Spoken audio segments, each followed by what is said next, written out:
Welcome to a Fish Out of Water podcast. This is your host, Richard Lipman. Today we are interviewing Sonia Sieff. This is part 1 of part 2. This podcast is kindly supported by Camera Museum of London, pre-owned Hasselblad specialists located at 44 Museum Street, London, WC1A 1LY. Visit the website on www.cameramuseum.uk. Thanks for coming on to this podcast. We have Sonia Sieff here. Can you tell us about the highlight of your career? The highlight of my career, I guess it is maybe my first book, Les Françaises, which is one of the first highlights I had. Then all my books are highlights, in fact. Wait 1 second, please. I'm just gonna close the door. Yeah.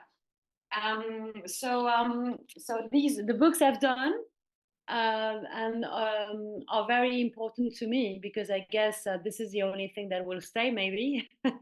So books, and also I did a short movie. I think these are the highlights of my career, and also meeting. You mean also regarding the shooting I did, the person I met? Highlights is something about, the most exciting moment of your career so far. Anyway, let's go into Les Françaises. Tell us how you came about to make that happen. I decided to do this book and to do pictures of my friends. I wanted to do to spend a nice moment with them, and then therefore I decided to shoot my friends in like their apartments in nice architecture all over France. So that's why. Your friends, did you have to sign a release form? Did you have to do complex lighting setups? Did you shoot in digital or in film, or? Shot in digital. I was mainly alone. Sometimes I had my assistant and a small light, but I was like mainly alone because this is the way I work when I do those projects. I don't want a big team. It's not like a fashion shoot. It's not a magazine shoot. It's really something very intimate and very personal. And the thing is, I wanted to show the indoors of my friend's apartment, to show this French vibe, the fact that they love books, that the link with taste. How does it look to be in a French apartment or in a French environment? So you have lots of friends. Were they easy to convince? My friends, yeah, they were quite easy to convince because I first did they trust me. I don't know why. They were totally in full trust with me. So they were easy. And then it was more like a conversation. I came into their apartment, and we had like a tea, and we spoke about our lives, and I shot them naked. It was super easy, super fluid, super sorry, my English is not as I'm extremely precise in French, so for me it's very difficult to speak in English. I feel very bad because my English is not you're out of your comfort zone, basically. No, it's because I'm for me words really, to choose the right word is so important for me that in English I feel like I'm not myself, but it's okay. I get it. I understand English fluently, and I speak English. Is this the same with your photography? You got to be very precise in Yes. taking that moment. Yes, I'm super precise. I'm showing. I mean, I'm getting more and more precise, but in a good way. I mean, when you have to deliver a message, when you want to be. Now, the book I did on men is really far more exactly who I am now, and less commercial in a good way. I think it shows more of who I am, I would say. Let's go back into Les Français editorially. Okay, let's imagine you took about 1,000 photos. How do you put all those photos together so that it makes sense? Did you have help, or did you take time to I have an art Really? director. I'm working with somebody. I believe that when you do a good book, it's also like the combination of many different talents. So I was working with Patrick Remy, who is an art director, and he helped me choosing pictures and to do all those. We had like the book was divided into names. Like we had, I don't know exactly, 33 names of 33 women, and all those names they had like a chapter in the book. So it's not exactly the way it's done for the man book. The man book is very different. We mixed all the pictures and all the men, and I shot a lot of men, more than 33 women. It was How, totally different the process. how did you get the book to the publisher? The Français. He really came to me the first time for Les Françaises. They came to me and Yann Luna. He proposed me to do a book for them for Rizzoli. He was working, Yann Luna, who was working now for Rizzoli for 8 years.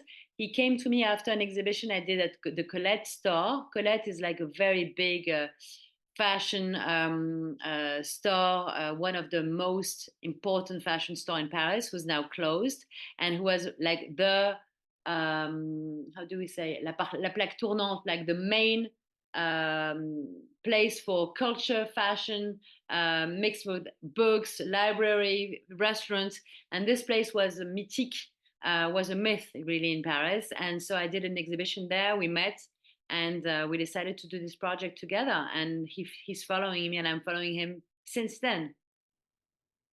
Do you remember the first photo you took? And tell us about it. The first picture I took in my life. Yes, the first picture I took was a picture I took with my brain. That's why I wanted to become a photographer, because I was shooting with my brain all the time. I think it's Cartier-Bresson, Henri Cartier-Bresson, who said that he was doing pictures with his head. And when I was a kid, I was shooting many things, and then I decided I had to put it on a film. So I guess the first picture I took then in real was when I was in a summer camp in Great Britain in the UK. I was maybe 13 or 14 years old, and there was a bathroom, and there were bras of all the women who were hanging in the lights. And I took this picture, and my dad, I remember, he saw like my summer cliche, and he looked at this one and he said, why have you been shooting this picture? This is not like a picture of your friends or you at the tennis or whatever. It's like something different. And he said, wow, you have an eye, like you're doing something different and special. And so I guess it's my first picture. And I sent it because Lucas Bravo was a French actor. He saw me posting this picture and he bought it. Lucas Bravo he's a famous French actor you might have seen with George Clooney and Julia Roberts, and he's becoming one of the best French. And he's playing also in Emily in Paris. And he saw this picture and he bought it. He said, "Wow, this is a testimonial picture." May I ask how much it was sold for? Oh, I don't know. Not expensive. I guess I don't know. 2,000 euros, but even less. I think it was a small picture. One. I don't know. I don't remember the price, but it's no. It was not. I was very moved by the fact that he chosen this picture. What was your father's relationship to women? Do you remember childhood times? He must have had a special relationship with people, right? In order to make photos of people, so many around the world. Yes, he did. He did have Was a it special. was it discreet? Was it open? Did he ever teach you? Was it just natural charm? What's He was warm, but at the same time very silent. And I guess everybody told me that he was not speaking a lot. That he was. I think we are very different. I'm more. I'm more. Um, he was watching. He was fast in terms of seeing what he wanted, and I guess he did so many great pictures of actors, of of famous people that he had a special connection with them because they felt secure and they felt loved. And I guess we have the same regarding this point. And after he was charming, but he was not seductive in the way. He was not overplaying the. He was not an actor. He was really somebody behind. Um, so I remember he was only saying like a few words, like pretend I'm not there. This was his word in French is faites comme si je n'étais pas là, and pretend I'm not there, making because he wanted to catch something very like the reality, or every photographer has a special sentence. Like Avdon, he was saying, I mean, I was told that Avdon was telling Charlie Chaplin, for instance, or everybody who was shooting, who came in front of his lens, this will be the last picture of yourself. That's why Charlie Chaplin, he did this evil thing, this evil picture. And I guess my dad was saying, I mean, I guess no, I know my dad was telling, pretend I'm not there. So everybody has his process. What's your process? Me, I'm more trying not to put only my signature in the picture, but also to try to connect with the people I have in front. We are exchanging a lot. I like to know exactly who the person is, what they feel. I mean, we speak normally. It takes a lot of time for me to understand and to catch their soul. This is what I'm trying to do, not only to put my soul in the picture, but also to catch theirs. And some photographer, they put the model in their world, And In this the is web, right? Would you say that? Yeah. In their what? Sorry. In the web, like a spider in a web. Exactly, exactly. And this is not something I'm trying to do. Me, I'm not. This is not my process. My process is more, what are you gonna give me, and how can I catch it? And this is a game between us. It's more something. It's really an exchange. Really, the model is very active in my shoot photo sessions. Did your father teach you photography? In a way, yes, because I was born into the photographic world. My mother was a photographer too. We had a lab, we had a studio, we were living in an apartment. Like everything was picture, everything is photography in my world. The books, the lenses, the cameras, the lab, I mean, the chemical products. We were like, it's like if you were living in a restaurant and you're the daughter of a restaurateur, of a cook, and everything is linked to it. So we had this artisanal process and world, and so he teach me in this way that it was smelling photography everywhere. Then I had But may I ask, just to interrupt, sorry, what sorry. exactly did you remember from there? What were you picking up subconsciously? Then there was I picked up the fact that when I came out of school and back home, there was a lot of, I mean, a few times a week somebody he was doing portraits. So there was a studio, so I could hear that he was shooting. There was this noise. Then I could feel the presence of the team, of the hair makeup stylist when there was one. Or I knew that when the studio door was closed, that somebody was behind. And then my dad always asked me to bring the coffee and to say hello. So I had the chance to meet so many interesting people. So there was this, and then after eating, after our dinner, normally I was supposed to help him, and we were how do you say, we were printing the pictures, and we had to. It was like, of course, it was not digital; it was analog, and so we were like I mean, I was helping him to comment on dit uh, Say it in French. Oui, quand on séchait les images. The images were drying. Yeah, exactly. So we had to do the whole thing to dry them. Yeah. There was first a big machine, and then later, because this was not the process has changed, so we were supposed to only like put them on special places and really fold them very nicely, And yeah, I was I mean, I was doing this since I'm a kid. Are you telling me sorry, are you telling me that all of that was in the house? Yeah, everything was in the house. We had an apartment, and in this apartment, there was half a studio, a lab, our house. I mean, it was an apartment with all those things in it. Can you imagine like the place of a painter? It was like we had everything in the same at the same place. Do you work in the same way now? No, no, Why? because I want to have a life very. First, I'm not shooting in studio. I don't like studio. I think it's boring in a way. What I'm interested in is meeting people and meeting their environment and to go to their places and to feel who they are. So I'm very different. I'm not bringing somebody to my univers. I'm going in there. So I'm more moving. I'm more reporter. Mm. I like A bit living like Inge Morath. in Jumora. Inge Morath, she was a Magnum photographer. Yeah, yeah, You know, Bresson as well. I think, do yes, they of course. sort of have that style? Yeah, I think my style is very different from my dad things, and also I'm not shooting in studio because for me, studio there's something very slow, very. Hmm.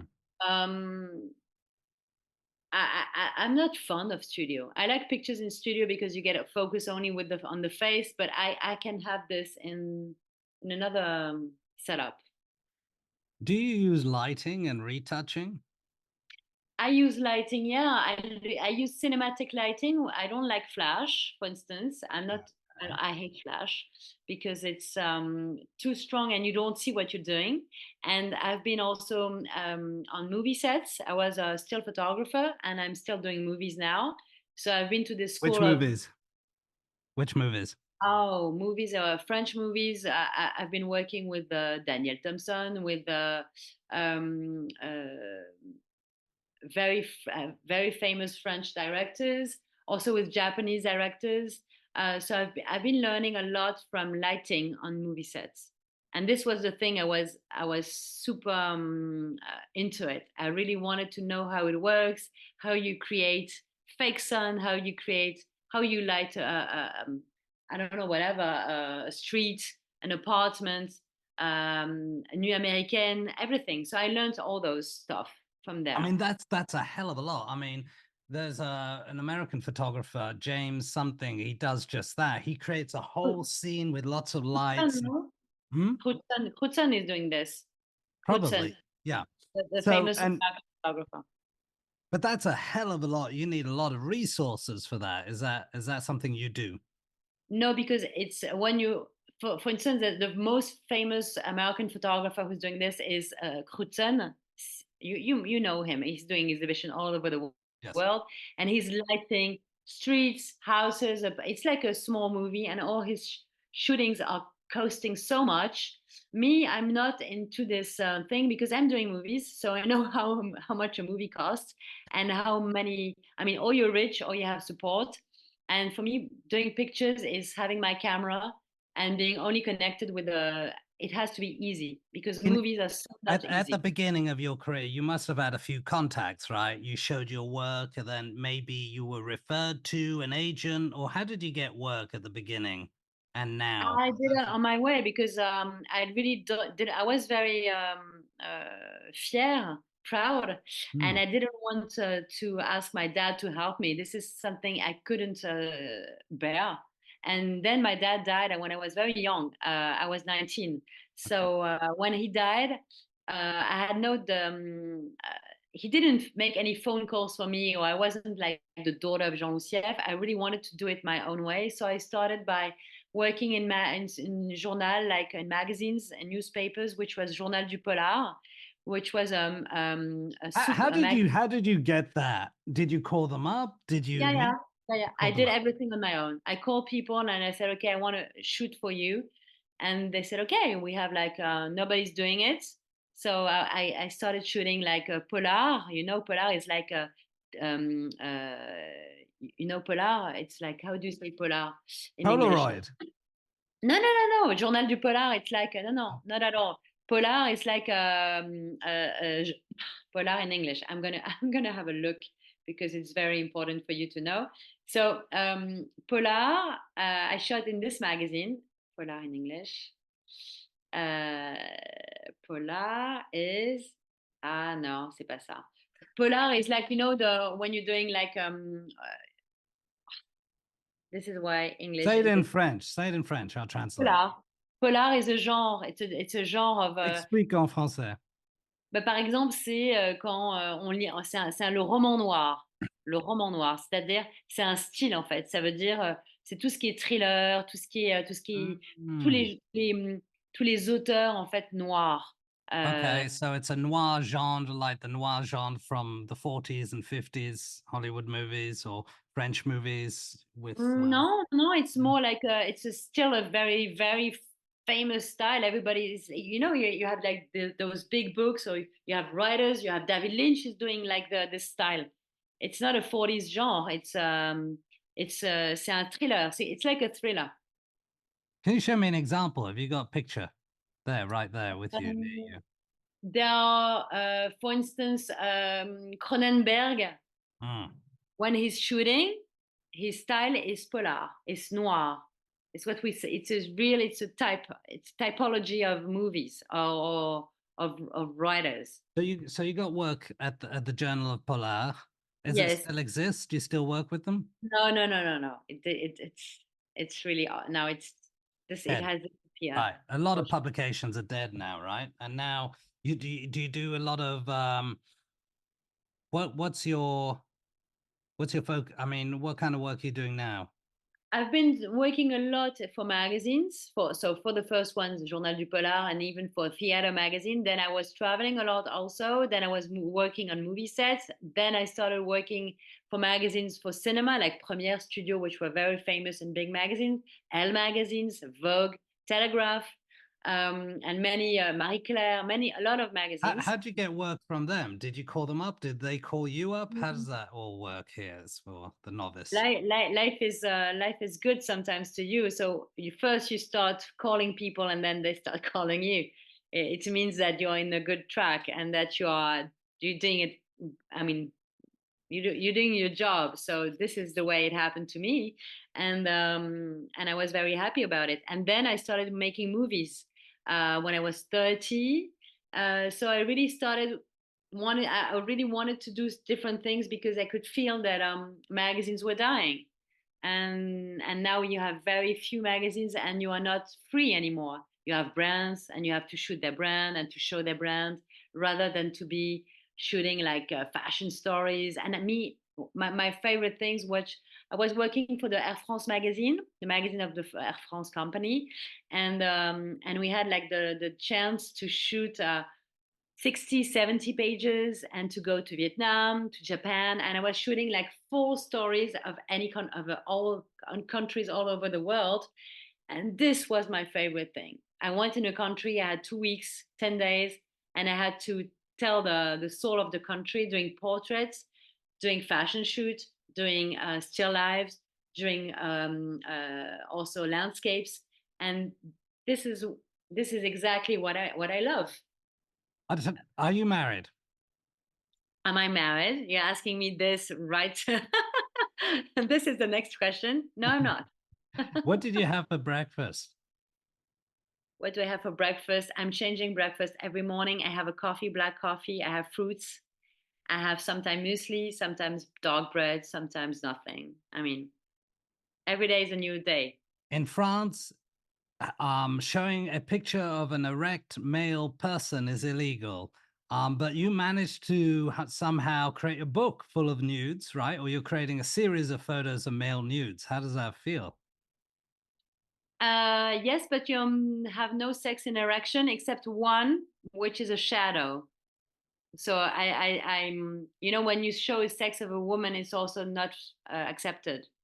Uh, so I didn't manage because it's forbidden to have an erection. No, that's it. Why? It's so stupid. Everything is so stupid regarding nudity. People are so prude, or I mean, or it's like a you porn thing. I'm really I really wanted to show nudity as something very uh, um, intime, personal, and poetic. Also, this is something very important for me. Not to Wait, show nudity like, and we're coming back to what you said. You talked about in one magazine interview, le regard féminin. yeah, Tell us a bit. the female gaze. You can tell us a bit more about that. I think it's very different when you're having a female gaze on men and on women, because I'm not showing sexuality. I'm not objectifié. I'm not. Yeah, the idea is really to create a great picture and not to create like a weird position with a woman or a man with a like a bad advertising with all those sexual feelings and this is something that we've been through those pictures for I don't know 50 years, and I guess now we can show nudity differently. We can just like a shoulder can show more. Of course, you can be naked, but there's so many things to tell about a body rather than your boobs and your sex. This is really something I wanted to show in my book. Psychologically, what are your biggest fears? Wow, my biggest fear. I don't have many. I don't have many fears. I think I'm quite invincible. Maybe only the um, to not to be enough in the present moment. This is something I'm trying to work on it, to be really and to enjoy the present moment, not to be on my phone thinking about what I should do, what. This is something. Present moment is one to miss this, to miss the day, the beauty of our days, of a day to day. I don't know if I'm clear in English, but Yeah. Do your okay. subjects ever get impatient or like when things are not going right? How do you how do you work with that? I mean, With the models, yes, with models, with people, with places. Now, for example, Steve McCurry would go into a place. He was in the water, and someone got very angry with him and nearly drowned him near wow. Kashmir, or it wasn't Kashmir, Afghanistan. That's a story I heard. Or there were other stories where, the photographer, if you're doing street photography, someone might get mad at you and Mm. try to punch you. You ever have This that? Mm, I started by doing reportage, and I had a man who ran to me and who took my camera and wanted to throw it on the floor because I had the bad idea to do a picture without asking. I was at this time 18, 19 years old, and I was super shocked. And the guy was extremely aggressive. He took my pellicule, my film off the camera, and he really took the roll out of it. And I was shouting, I was crying because I just didn't want him to break my camera. And finally, he gave it back to me. And I think this was the worst thing. And I was like vaccinated after. I didn't want to shoot in the street without asking people because I didn't feel strong enough to. That's why I'm not doing reportage, or I'm not working in conflict zone because it's too tough.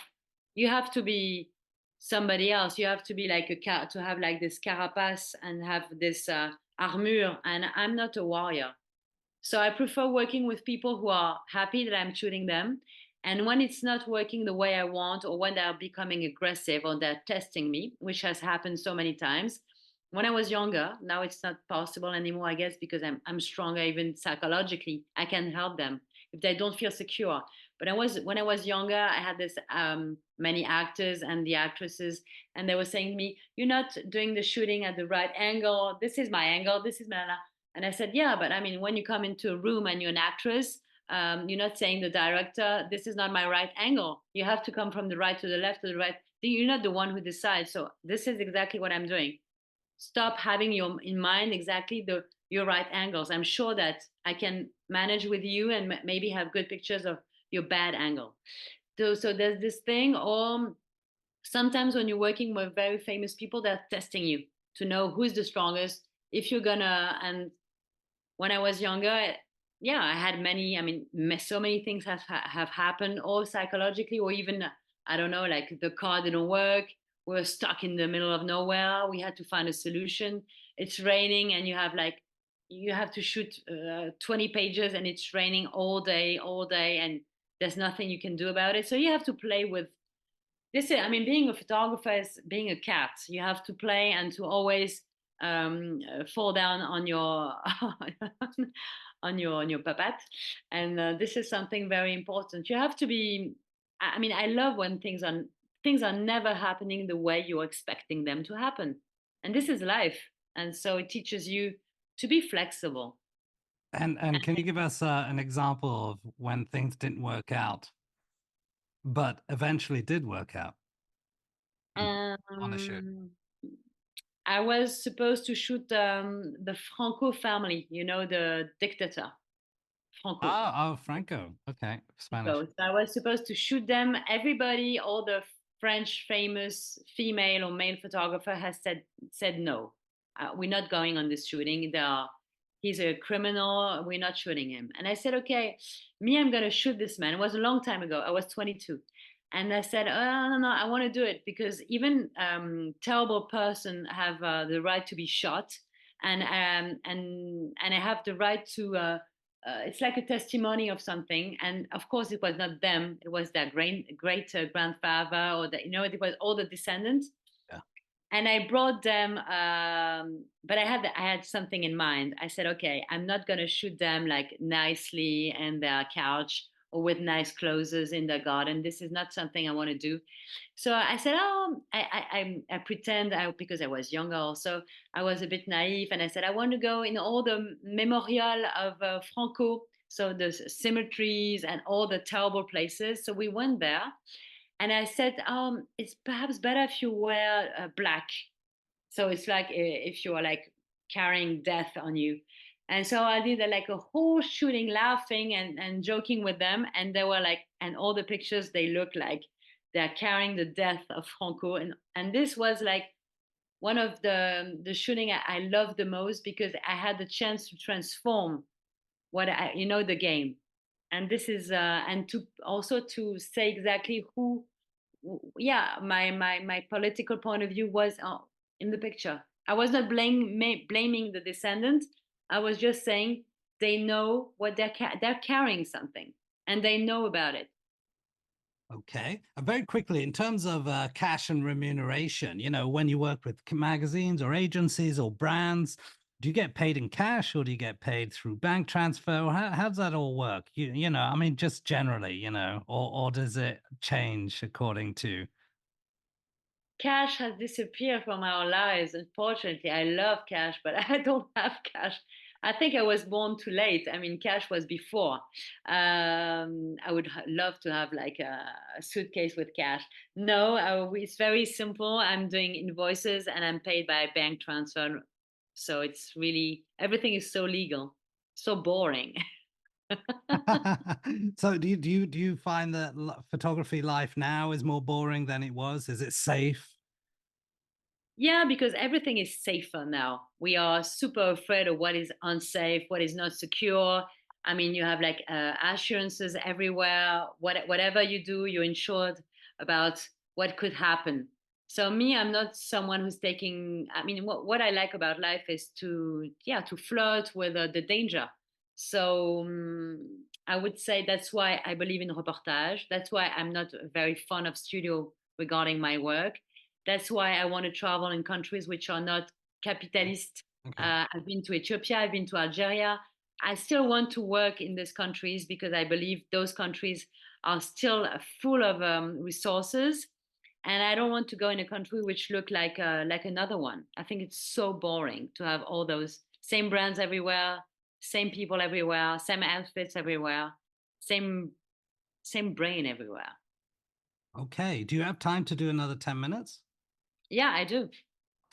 All right. So I think the best thing is that I call you back in 10 Okay. minutes because my Zoom free Okay. allowances Okay, coming let's up. do this. All Thank right. you. Talk soon. Cheers. Should you have any comments, questions, or suggestions, please get in touch. This is your host, Richard Lippman. And thank you for listening to a Fish Out of Water podcast. This podcast is kindly supported by Camera Museum of London, pre-owned Hasselblad specialists located at 44 Museum Street, London, WC1A 1LY. Visit the website on www.cameramuseum.uk.